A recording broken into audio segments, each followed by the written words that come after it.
Welcome, welcome, welcome to the debut episode of the podcast, Hashtag Fails. What does that mean? We're going to talk about business failures that are being turned or have been turned into successes. Now, my name is Karen Ross. I'm the owner of Cleveland Cold Brew Coffee here in Cleveland, Ohio.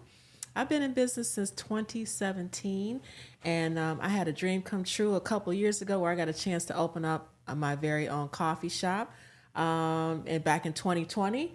But unfortunately, I had to close it last year. So I guess you could say I'm speaking from experience. I've had a business fail, but I am taking that failure, learning the lessons that I need to learn, and moving forward into a different level of success. I'm working on it now. I've actually been bottling and wholesaling cold brew coffee. That's my main thing right now. And I've gotten a chance to get a commitment from Myers grocery stores to carry my products. So I am living proof that you can take business failures and turn them into successes. So for today, I'm going to introduce my very first guest. His name is Vic Searcy. Mr. Vic Searcy with Sauce the City, premier hot chicken sandwich restaurant here in Cleveland, killing the game right now.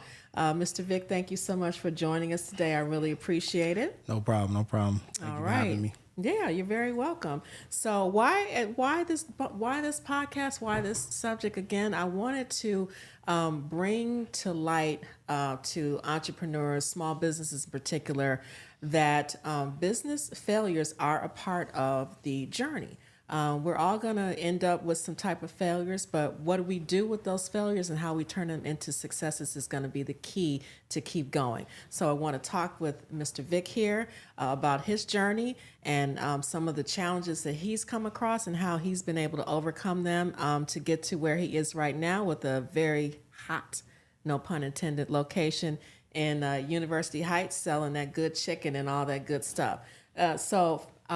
Vic, you started out really getting into your business when you were in college. Yes. So tell us about that. It was sophomore year at Kent State University, Entrepreneurship Course 101, Denise Easterling. I'll never forget this. It was the final project. They wanted us to come up with a profitable company. And then that was it. It was just like something. So it came time to do it. Then I came up with, I believe my company was called Vic Fries. It was Vic Fries. So I was like, all right, I'm selling fries, boom, boom, boom. I get it for, $10. I'm selling it for, a bag of potatoes. But this was all like hypothetical. Okay. I mean, it wasn't like nothing like reality. And then we went to pitch it in front of the class. And then it was a whole bunch of guys in like black suits on top, in the rafters and stuff. I'm like, who is these guys? And the teacher explained to me like those are like they're entrepreneurs but business investors, and they know that college kids have the best ideas. They just don't have no money. You know what I mean? So that kind of sparked. I got pissed off about that. So I was like, oh nah, I'm gonna do this. Okay. And then the next summer, man, I went and bought a turkey fryer. Okay. I bought a turkey fryer. I bought a sack of potatoes. Back then in Ravenna, it was like $15. Okay. Who knows? The price of them now is crazy. But it was like $15 for like 50 pounds. And I had my little fry cutter. I went to my first festival, created my sauces, created the first Diete sauce. We still sell that till this day. Okay. Created Diete sauce at home in the dorm. And we went and we sold out every trip, man. And it became something that was like, it was crazy because it was something that I just had in my mind. Then I went out and did a festival, and then I had lines of people like going crazy for this sauce. I mean, I was beating the cotton candy guy. That's amazing. The snow cone lady. They even unplugged my stand one time. Oh, wow. Because we was not teenagers, but we was like 18, 19. Doing it big. Yeah, doing it big. We had electrical, we had stuff plugged in that wasn't supposed to be plugged in, so it was easy to sabotage us at that time, so. Yeah, but that's how everything started. Okay. Now, did you go to college knowing you wanted to follow an entrepreneurship path? No. Okay. No, not at all. I first started in pre-med, psychiatry. I was doing that. And then I took organic chemistry and was like, nah, bro, First class, I was out of there. And then we went to psychology. Okay. So I was interested in talking to people and resolving issues. Okay. So I knew that was my like thing that I like to do. So I stuck with psychology throughout. Got a degree in psychology, and then after that, I got a clinical mental health counseling degree at Walden University. So I got that, and then I was working with families, children, married couples, and stuff like that in the counseling. And that was me going out of college and actually going to the work field. I was doing that type of work. But I always did the sauces on the side. So the sauces was something that I loved. I loved to cook. I cooked all the way from high school all the way through college. Darden restaurants, Olive Garden. I worked with Damon's. I cooked on campus. I cooked off of campus. I cooked for Olive Garden. So I was always involved in corporations, larger corporations when it came to food.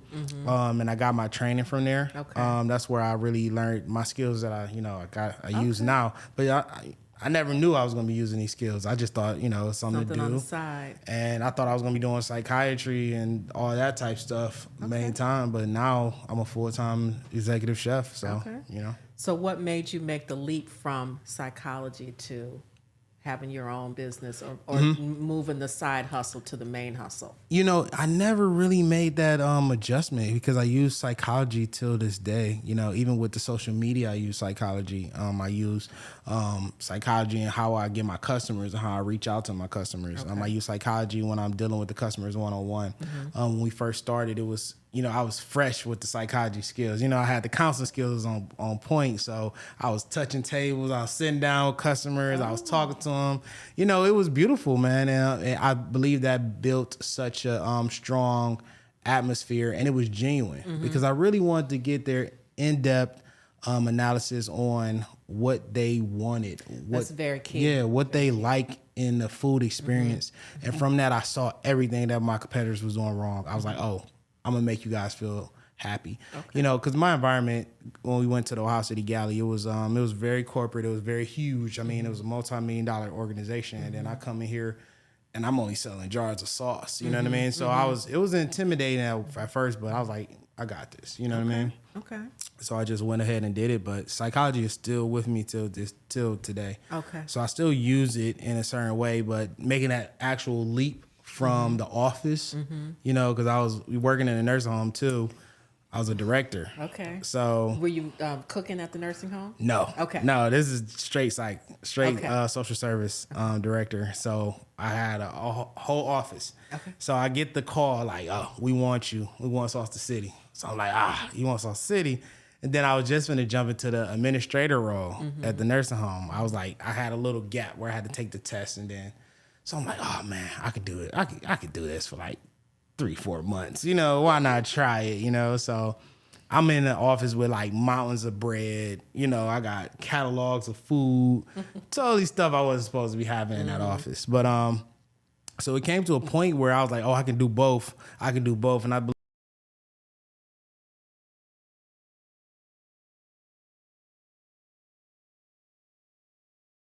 it's scariest jump ever, but I'm so glad I did it because this company has made millions of dollars. You know what I mean? And then just making that leap, because if I would have stayed in that office, and it was so easy to stay in that office. I mean, I had guaranteed money.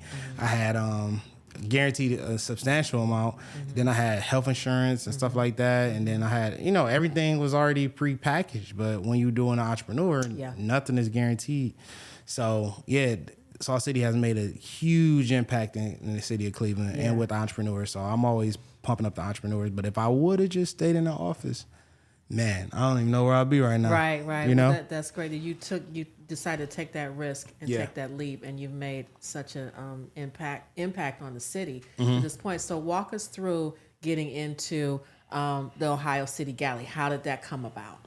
Oh man, it was almost like I would say it was like I was on a Food Network. It was that type of vibe. Okay. I mean, they had a shaft, kind of like elevator, lifted up, opened up like this. We get in there, and I didn't put together a team of like cooks and sous chefs. I'm like, yo, we gonna do this. You know what I mean? Because at first I was like, I'm the general. I'm not getting it. I'm a coach y'all how to do this. Okay. You know what I mean? So I came up with the recipes. Shout out Chef EC, Emily. She helped out tremendously when we first started. It was just me and her. She was working at the Cleveland Culinary Launch Kitchen. Yes. Yeah. So Emily was so amazing. She is the originator of the street corn, because she was like, we need something different. I was like, burgers and fries, chicken and fries. Like, what you talking about? She was like, nah, let's touch into the Cleveland and Ohio. So that's where the corn idea came from. Yeah, that was great. And I was like, oh, that's dope. That's dope. But the chicken, I made the chicken. Okay. You know what I mean? So the chicken, that was me. Because I wanted a specific type of chicken. I wanted a specific taste, you know what I mean, when it came to the chicken. Because I'm a foodie. I ate all around different states, out of the country, traveled to eat food in different countries. So my palate was just so, it's advanced. So I love eating different things and experiencing different things. So when I bit into a chicken sandwich, I didn't want to taste, my predecessors, you know what I mean? Because, Cleveland got some amazing chefs. Oh, yeah. Amazing chefs. Yeah. You know what I mean? Yeah. All across the board from top to bottom. Like, we don't slack when it comes to chefs. Yeah. Like, we got some heavy hitters. For sure. So when I bit into my chicken sandwich, I wanted it to be different. I didn't want it to taste like anybody else's. So Now you were coming up around the whole Popeyes chicken sandwich craze, right? Okay. yeah, I was in it probably like a year, maybe. Nah, I don't think it was like 6-7 months. Okay. I was in a year. Okay. Yeah, and then the Popeyes challenge came out. Yeah. So I looked at that. I stepped back. I was like, whoa, look at this.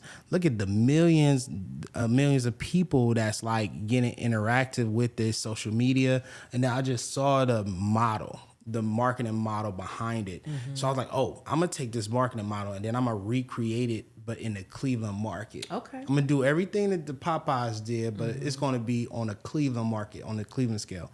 And I did it. And that's where we came up with the hot chicken. We did a showdown. Okay. A chicken showdown. Okay. And we did it at the Red Space. Okay. And this is crazy, man. We had red carpets. We had comedians. We had the local celebrities come out, and we invited we let the people choose like who has the best chicken sandwich. And they came up with like 6-7 different restaurants.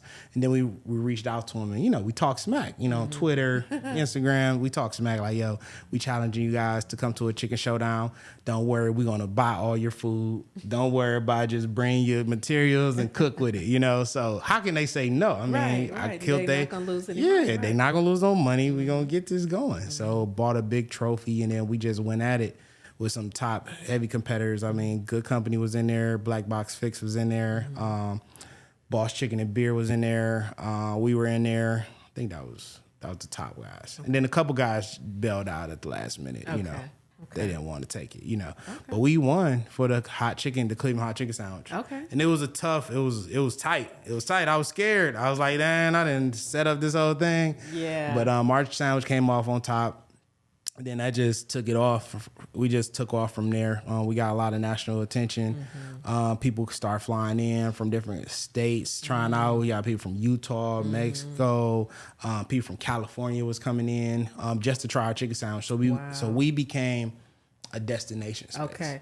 So you built that whole clientele up from transitioning from college to a corporate job, stepping out on faith, and then just built everything up. So now you're rocking and rolling. Yeah, you're over here now. What's happening next after that? Now we're in the Brown Stadium. We're in the Cavs Stadium. So I'm going for the Guardians.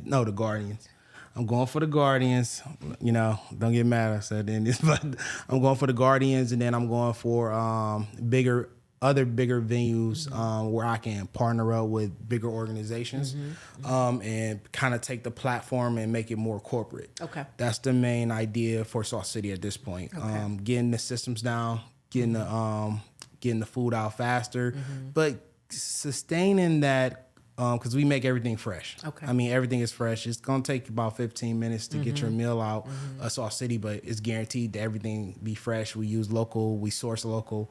We're like a Michelin, we try to get like a Michelin star chicken spot, but we got, we still got styrofoam boxes. Had you expanded your menu at this point, or were you still just focusing on chicken sandwiches? At the point of, with the Popeyes? Yes. Or No. when you were in the galley. In the where galley? Yeah. Oh yeah, the galley. They challenge you, man. Because I was in there with three other like top chefs. Okay. Oh, okay. You know what I mean? And I hadn't proven myself as a Cleveland executive chef at that point, so it was heavy competition. Okay. I mean, these guys. You know what I'm saying?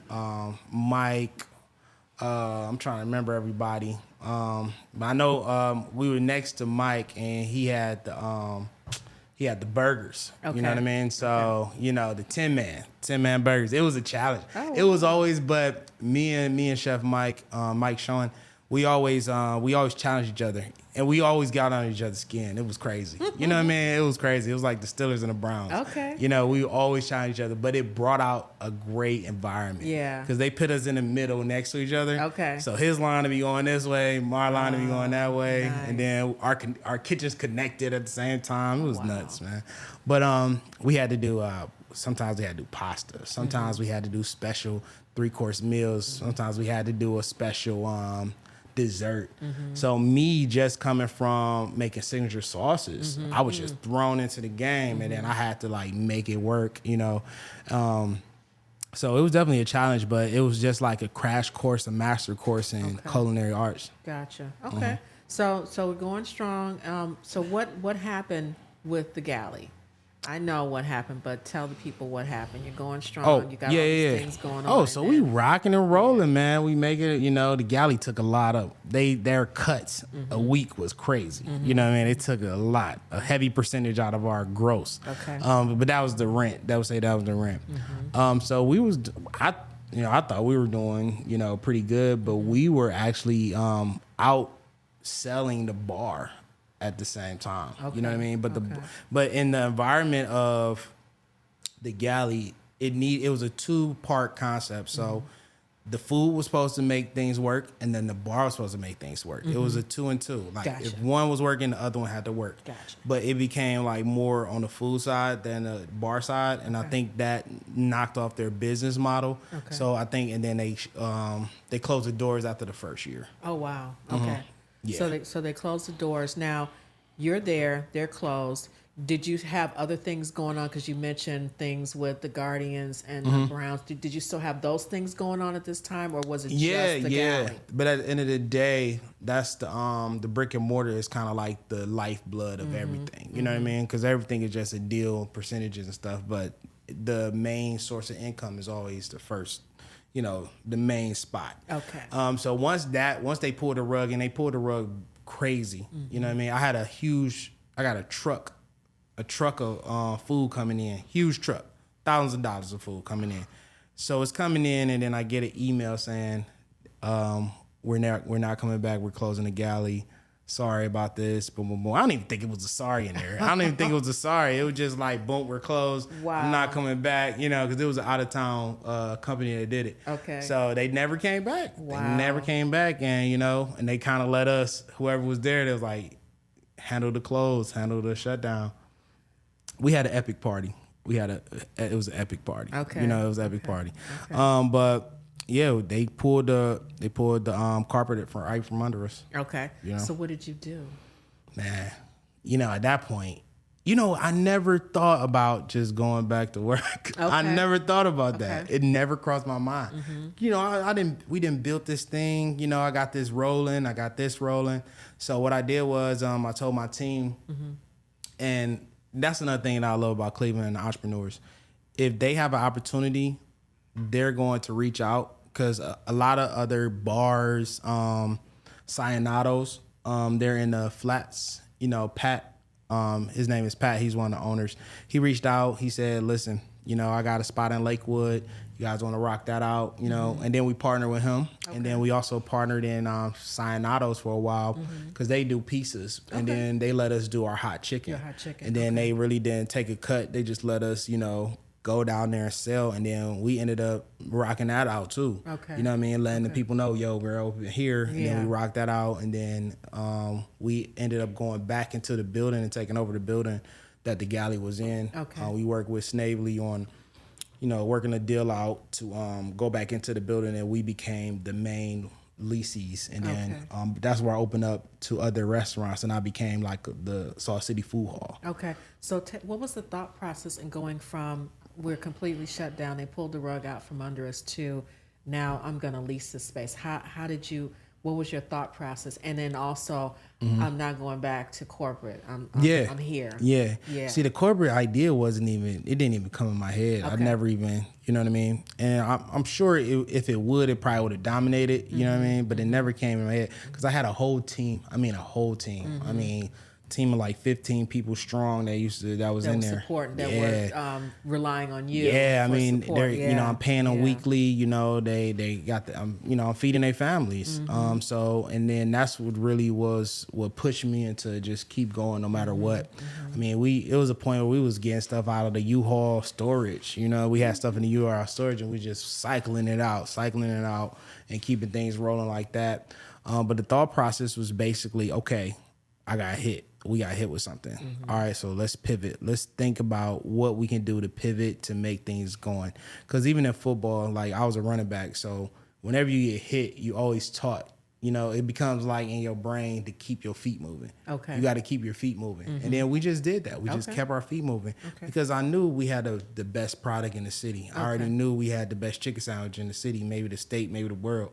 You know, but we just got it listed as the best in Ohio. So, Oh, wow. You know in what I the mean? whole state of Ohio. Whole state of Ohio. Wow. The Cleveland Hot chicken sandwich, the best Okay. chicken sandwich in Ohio. That is amazing. Yeah, and that was from an LA publisher. Oh, wow. A foodie publisher that's just going around to different states and Okay. stuff. So we won for the best in Ohio. Okay. And then we got an article from China that tried to come up. It was like, oh, that's a little too deep, you know. we ain't trying to go down there.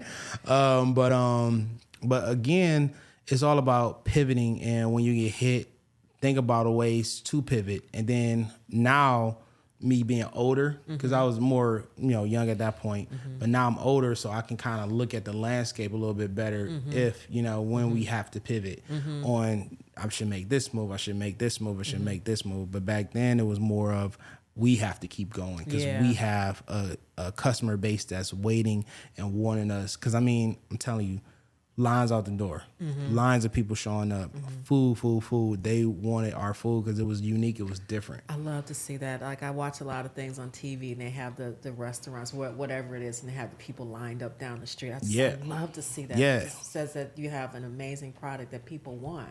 So that's great. Now, at any point did you feel like that you had failed, or that there was something that you had done that contribute to this, or was it just, hey, this happened, we just need to pivot? Well, I put that. I put that the failure thing not on us, you know what I mean? Because they gave me a template.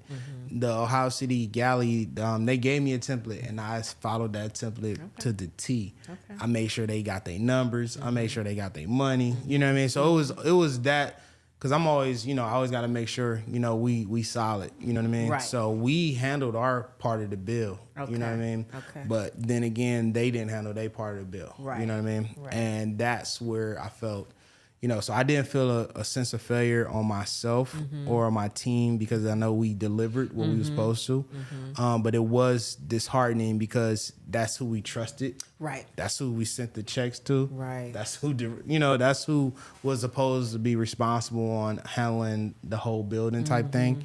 And then they just let us down. But when that happens, you really don't have a choice. I really didn't have a choice or a say in the matter. So we just had to do what we had to do to pivot and to see what other opportunities we could do. Because, that building it was like $3 million building. It was huge. I mean, that building was huge, top and bottom. So we took over that building. Okay. So we had to run that. And it was crazy, I never had a building, you know what I mean? Right. I'm opening doors. I'm seeing like stuff huge. I'm like, bro, I don't know what the hell this is. What is the type of boilers? We had like 20 boilers in there, 20 water heaters. It was crazy. But we handled it, man. And we rocked that out for a good year and a half. Okay. After that, Okay. Okay. So we just didn't agree with the location, and we had a lot of tenants upstairs too. So it was a lot of like conflicts right there. Okay. And we didn't have the huge backing or the source that the House City Galley had. Okay. So, but we had huge entertainments. We had entertainment parties. I mean, we had celebrities coming in. We did the All-Star. We did the NFL draft. We had the NFL coming in. We had the NBA coming in. We had local and national artists coming in. We did stuff for Capitol Records, Sony Records. So we had become, we worked closely with 107.9, all the radio stations. We just made sure we was professional and we kept things, concrete and black and white. Yeah. So it was easy for larger corporations to work with us. Okay. So you had your vision, you're following your vision with the mindset that, this is good for now, but there's something bigger and better on the horizon. Yeah. Were you planning for that consciously, or did that just kind of happen? No, that just happened. I think the main change of my perspective was when we got visited by Marnie and Sheryl Sandberg. So Marnie is the COO of Instagram. Okay. And Sheryl Sandberg is the lady that's under Mark Zuckerberg. Okay. So they came to visit us during All-Star. Okay. They heard about us. They came in. And I was like, what the heck going on? Because I used to get these little emails from Facebook, but it was like the corporate Facebook. And I'm thinking they just want, maybe I'm trying to get verified or something. But they just trying to ask me questions. But it was just them preparing, prepping us for them to come. Oh, wow. Then they came in, and then they brought their families. We're having a huge brunch. It was crazy, but it was good. It was good vibrations. So they came in, they brought their families, and then basically they ate the food, and their faces lit up, and they was like, "Vic, do you know what you have right now?" Wow. I was like, I got a hot chicken sandwich, But they was like, this can be translated all the way to LA. Wow. All across the nation. Like, this food is so good, and your story is you using local resources. You're building up your economy, your local economy. You're using local bakers, you're using the local butcher. You're using the local people that's around you to you're actually contributing to the building of the economy of the city, which is what we want to do. And we were using the neighborhood. We was training the neighborhood kids how to cook their food, how to prepare food, how to, we're teaching them skills, at a young age. I mean, my youngest guy was like 15, you know what I mean? And we got him, and, we trained him so much. He became the best guy we had, you know what I mean? And that's from 14, 15 all the way to now. He just graduated. He just moved away. But he's doing amazing. And he learned the work ethic. He learned to be on the team. So, it's just things that's, priceless, when you become an entrepreneur, and the lives that you can touch and the people that you can, grow is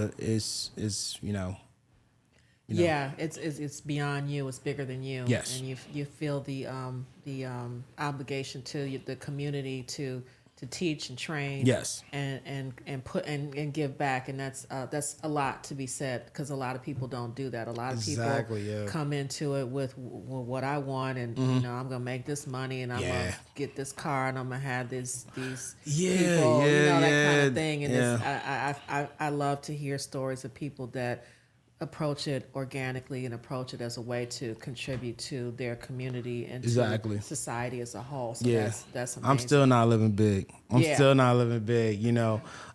I think I became conscious of not even trying to reach a level like that.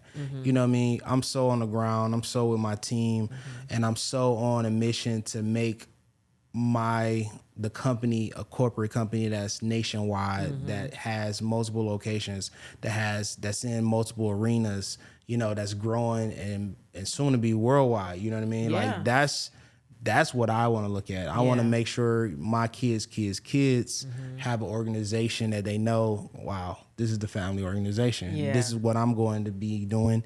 This is what my dad did. You know what I mean? Those type of legacy type of vibes, that's what I'm looking for. So, and I know I might be just the start of it. You know what I mean? But in building a road, somebody got to break the ground. Somebody got to lay the the concrete down. Somebody got to come smooth it down. Somebody got to let it dry, you know. Yeah. And then probably the great, they can drive the Ferrari around it. You know what I'm saying? Somewhere in the middle. Yeah, but I know I ain't going to be probably the one with the Ferrari down driving it down. Now, did anybody like close to you try to divert your dreams or try to, put salt in the game or tell you, hey, what are you doing? Yeah. All the time. Yeah. All the time. Yeah. Till this day. Yeah. Till this day. Because I grew up around individuals and that they worked. Mm-hmm. They, you work, you go home, you work go, your job, that's you it. stay there till you retire. Yeah, that's it. Pay your bills, that's take it. care of your family. And then that's the hardest thing because when you're an entrepreneur and you around family or friends that never experience what you experiencing, and it becomes a point where you're at a place and you can't really be, cocky or, right. You can't be a big-headed person because you on the ground. Right. That's going to look crazy. You can't be big-headed when you washing dishes with your people or you cooking the chicken with them people. And I see this guy doing that. Every time I come into a place, he's back there cooking. Exactly. Taking care of customers. I'm doing everything. If you don't want to work, go home. Right. I got you. I save on the payroll. I always tell them I'll save on the payroll. You can go home. I got you.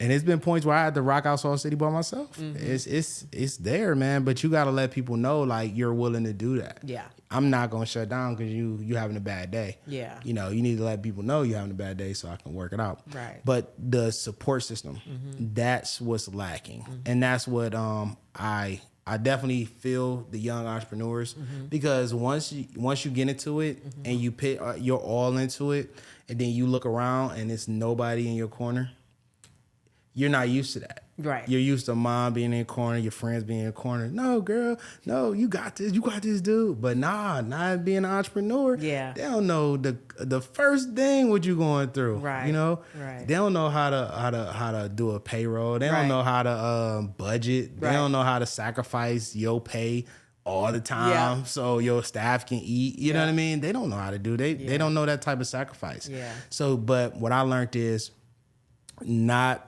placing those burdens or your frustrations off on your friends. Yeah. You can't pitch your friends because my thing was, hey, you an owner, everybody's owner. But nah, because that's when you get mad because you're like, man, I'm out here. I'm hustling too hard and I you got just $2 to my name right now. Exactly, and you just chilling and you telling people you the owner. You know what I mean? It's that type of vibe. So having a strong support system is very key. Now Cleveland has a lot of support systems, and I did not utilize them when we first started. Didn't utilize them. I just started in the past year utilizing stuff like that, like organizations like Jumpstart. Yep. ECDI, Urban League, stuff like that. So all the people I really didn't, because I was so used to Kent. Kent, they would make me pitch until the cows come home. I'm pitching. They didn't give me a dime, you know what I mean? So I didn't pitch in front of these, man. It was like Shark Tank. I mean, I'm pitching in front of guys I'm looking at them, they got a red chair with their pitcher above them. It's that deep, okay? I'm pitching in undergrounds, clubs, millionaire clubs. Wow. I'm pitching. It's crazy, man. But it toughened me up so crazy that I really didn't ask people for stuff. I just figured it out. Okay. And that's what I love about the Kent system because it was like a first entrepreneur. It was called Blackstone. Then it became Launchpad, something like that. But it was Kent State Entrepreneur, but they were just developing a program. So I was kind of like the kid, you know what I mean? Yeah. I was like the first one that was actually making a company and sticking with my company. Okay. So Miss Judy, Zach, everybody over there on the Kent team, they really stuck by me, answered all my questions, let me know things. Really, they was my support system before, I went into the total restaurant guide. But as far as personal, no. Okay. How about mentors? Do you have mentors that you rely on, or how important is it to have mentors, especially, being in a business, kind of like you said, kind of by yourself because you don't have the support from your family and Yeah, friends yeah. necessarily. Yeah, and it's not a negative or derogatory. I don't No, want no, them to not feel at all. like that, but Yeah. they just can't relate. Right, They just exactly. can't relate to Exactly. to what you're doing. As far as mentors, yeah, I can say I got a couple mentors. You know, I got like sub mentors. You know, Larice. You know, I can hit him up. Let me see. I got Larice, Chef Eric, Akeem with the Akeem, and who else? Who else I can call? Matt. He was he ran the Boiler 65. Okay. You know, Joe with the Primos. It's just other entrepreneurs and other businessmen. Yeah. But they're just people I could just bounce stuff off of. You know what I mean? So I Yeah. just bounce stuff off of them, and then they could just like, all right, boom. You know, but Cleveland is real, like, you know, they're not, nobody's gonna take you, like, you know what I mean? They ain't gonna do none of that. Yeah. You know, because it's a competition, you know what I'm saying? I'm a shark, they sharks, you know what I'm saying? So we all sharks in the water. So you can't make a mother shark bigger than you, then gonna eat you, you know what I mean? So it's always like that, you know what I mean? But mine always been, my business model has always been a very clean, honest. I just want the best for my customers. I want the best for my consumers, and I want the best for my staff. Yeah. And then that's been the origin and the basis of all of my business. You know what I mean? So I believe that's what opens up all of the doors that I do have open is the honesty, the hard work, Have the integrity. the integrity of it, making sure make sure that food, when they bite into that food, it's like nothing that they ever had and before. Customer service too. Customer People service, take that yes. for granted, but customer service is very important. Yes, I don't care if you ask for change. You know what I'm saying? If you want to spend money in Saucer City, we're gonna treat you like gold. You know what I mean? And then that's another thing that I want to translate as far as we grow and as we do multiple locations. I want to make sure that integrity piece doesn't fall off, or that quality piece doesn't fall off. Right. Because that's the hardest thing, keeping that quality. You know what I mean? When you start growing. Yeah, you have to. The consistency has to be there. Yeah. And no matter if you go to this location or that location, people expect us to have the same experience. And that's because I saw that when I did the stadiums, when we did the Brown stadiums and the Cavaliers. It's, you know, when you feed in thousands of people. You know, the consistency has to be there. You know what I mean? Yeah. So I love the Airmark team, amazing team, very transparent. They let me come in because I'm always cooking. You know what I mean? Okay. So they were like, Vic, you in there cooking again? You know, but that's what it is. I gotta make sure everything is right. I gotta make sure everything's right. I gotta make sure even if the people is like biting into, because a lot of in the games is their first time trying this. You know what I mean? Oh, okay. So that's another first time. So I got to make sure that first time is great. You know now, what are I mean? you still in those venues? Yeah. Okay. Perfect. You did doing the Guardians now for this season? No. I'm still working on getting that connection with the Guardians to get in there. Okay. Okay. How easy or difficult is it to get into, you know, corporate locations like that? Because that's different. Because most people who have restaurants, they kind of stick with the restaurants and they you know focus on that brick and mortar. How has it been to transition from the restaurant into the corporate settings? Oh, very, very difficult. Very, very difficult. I was lucky enough to have Daniel Sidnor. That's another one of my mentors. So I work with the NAACP. That's when I first met them. Kind of when we was first starting out. You know, but now we're kind of all, you know, been around for a long time. But I met with the NAACP. We did the Taste of Black Cleveland. That's when I first got introduced to the Airmark team with the Cavaliers. And then that was another competition. That was another I always be in competitions, man. Hey, I'm a gladiator, it's in your blood. You know, that's crazy. So we did that, and then we did the chicken sandwich, and then they tasted ours, and then they were like, oh, my God. But then again, it wasn't just that competition that opened the door. So many caterings came after that. So many other meetings came after that. Dinners came after that. So it was more of they wanted to know who I was. They wanted to know who my company was. Maybe they'll just pop in on a restaurant one random day. You know what I mean? Okay. They're vetting. You know what I mean? They're seeing about, is this, you know, is this really real? You know what I mean? So I just feel like, you know, every time they called on us, and it was crazy. Vic, I need 100 sandwiches. Vic, I need 200 sandwiches. Vic, can you do the draft? I'm like, you know what I mean? Like, it's crazy, but I never said no. Right? I never said no. I'm like, yes. Yeah, sure. Yes. I can do it. I don't care. And then, so I believe that being able to be in that transparent, I believe that's what opened up the doors, you know what I mean, to that type of corporate type of situation. And it's still a growing relationship, you know what I mean? It's still a growing relationship, you know, and I still treat it just like I first got it. I got to make sure that food is right. I got to make sure the staff, you know, working with a different staff every game, that could be challenging. Oh, wow. Yeah, So different staff every time you do an event. Yeah. You never know. Yeah. You never know. You got to be ready. What they say, if you stay ready, you won't have to get ready. Yeah. I didn't put my team through some crazy stuff, man. We went to go look at a place one time. It was only 3 of us. And then it was like, can you? It was at the zoo. It was like, it wasn't the Bull at the zoo. It was one of the big events at the zoo. And they had our stand and it just said Salt City. And nobody was behind it. Oh, no. I was like, yo, where's the workers? They was like, can you do it? I looked at my staff and we rocked it out. Thousands of people did it. Yeah. Man, we done been through some stuff, man. That's amazing. And then you're still here to talk about it. God is good. Yeah. God is good. So, I would say that when we're talking about failures, the real fail is when you stop trying. Yes. I believe that that's the real failure is, you know, something trips you up. You may not have expected it. The real failure is when you stop. Or when you just give up on your dream, give up on yourself.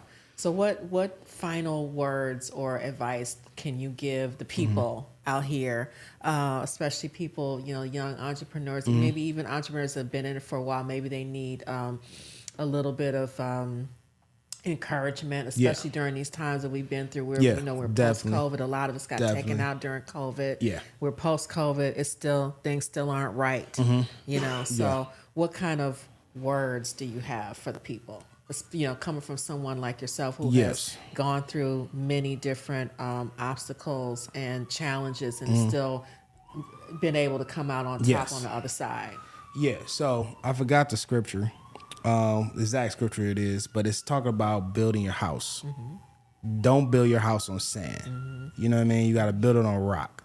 I don't know exactly scripture, but you can. Everybody got the app. Everybody got the app. Look it up. Look up sand and rock. Find it. So basically, what I did was, and you got to build your company as like a cell. You know what I mean? So your nucleus is going to be your main product. My main product was. It started off as the Diete signature sauce. And then it transformed to the Cleveland hot chicken sandwich. Okay. So whatever your nucleus is, whatever your base is, whatever you're going to build your company on, it has to be something solid. And then once it's that, you work on that. Okay. And this can be years of working on it, but you always constantly work on it. Come back work on it, work on it. So that's your foundation. So everything from that gets built from that. Okay. You know what I mean? Yeah. So let's say, for example, because examples work good. Because people don't. All right. So the Cleveland hot chicken sandwich. Cleveland hot chicken sandwich is like our main product. It's our nucleus. Okay. From that, we created other sandwiches based off of that model. So now we already know it's guaranteed this is what people love. So now we're going to transform from that. Okay. It's not going to vary too much from it, but it's going to be similar, but different taste buds. Okay. Maybe this is sweeter. Maybe this is spicy, more savoriness. You know what I mean? Yeah. But everything is basing off of that nucleus, off of that base of your base product, whatever it is. Yeah. Yours with the coffee. Yeah. You know what I mean? Whatever your top seller is, that's your base. You know, that's what that's what brings in the most money. So you just layer your company based off of your nucleus. Okay. And then even if you get hit or anything like a layer get knocked off, you lose your building, boom, boom, boom. You still have that nucleus. You always go back to that. You still got your intellectual property. Your thing. Yes, it has nothing to do with the physical building, landlord, rent, none of that. And it all can come down because everything can get rebuilt as long as that nucleus is in place. You know, whatever your main product is, you have to perfect that. You have to make sure it is undeniable. And it's the best. I mean, nobody can set up against that. You know what I mean? So that's what I always focus in. And that's why when people come in and try our food, they like, oh, wow, this is like the best food I ever had. It gives a nostalgic type of vibe. And then we actually did, we did surveys and stuff like that. Okay. And I use, A lot of people don't do that. That's a good tactic to take, so you can get some real feedback on your product and your what you're offering. I was in my doctorate program for for the clinical counseling when I first started Sauce the City. Okay. It was crazy. I was writing 30-page papers and then frying chicken. Writing 30-page papers, frying chicken 30. It was crazy. Yeah. I was going nuts. But I didn't want to quit nothing. So I was like, I'm doing everything. Crazy, man. But it's just like the having the faith. My faith is definitely my base and my belief in Christ. Like that's definitely who I am to the core. You know what I mean? So that's my foundation that I have that I build off everything. But that's my spiritual. And then, on the business side, you got to have that foundation of your best product and build from that. Okay. Well, I think we've learned a lot. I know I've been taking notes. I learned a lot from this young man over here. And I thank you so much for gracing us and coming for my very first episode. Oh, it's your very first. Yes, very first. It's a hitter. Yes. So I want to say thank you to everyone out there who's watching, all 2 of you. And we 2. We gotta get some more people. No, I'm just kidding. We're gonna come back for some more episodes. But I want to thank you guys for tuning in today. Let us know what you think. And again, I thank you, Vic, for coming by and gracing us with your presence. Yes. Continued success to you. Thank you. And So much. I'll be coming in to get my little snack pack of chicken wings.